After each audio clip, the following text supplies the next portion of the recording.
72వ రోజు మార్కు సువార్త 9 నుండి 16 అధ్యాయాలు చదవండి. ఒక్కొక్క ప్రార్థన 21 సార్లు చేయండి. నేను ప్రవచనాత్మక పరిచర్య ద్వారా ప్రవక్తల ద్వారా నజరేయుడైన యేసు నామమున ఆశీర్వదింపబడుదును. ఆమెన్.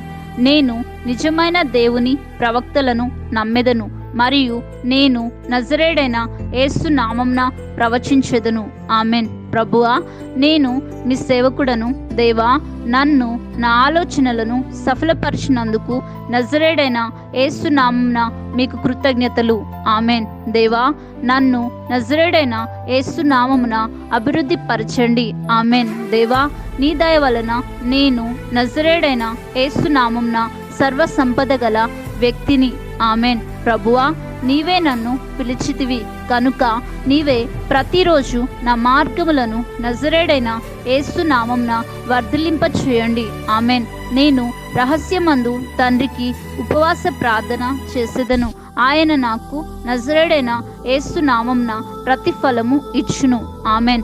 నేను ప్రభునందు నమ్మిక ఉంచి ఆయనను చురుకుగా వెదికి నేను ఆయన చేత బహుమతి నజరేయుడైన యేసు నామమున పొందియున్నాను. ఆమెన్. ప్రభువా, దుష్టుల యొక్క భాగ్యమును నా యొక్క చేతుల్లోనికి నజరేయుడైన యేసు నామమున విడుదల చేయండి. ఆమెన్. ప్రభువా, నీవు నన్ను సమృద్ధి గల చోటికి రప్పించి ఉన్నావు. అందును బట్టి మీకు నజరేయుడైన యేసు నామమున వందనాలు. ఆమెన్. పరలోకమందున నా తండ్రి, నా ప్రార్థనలన్నిటికీ సమాధానాలు ఇచ్చినందుకు నజరేయుడైన యేసు నామమున కృతజ్ఞతాస్తుతులు చెల్లిస్తున్నాను.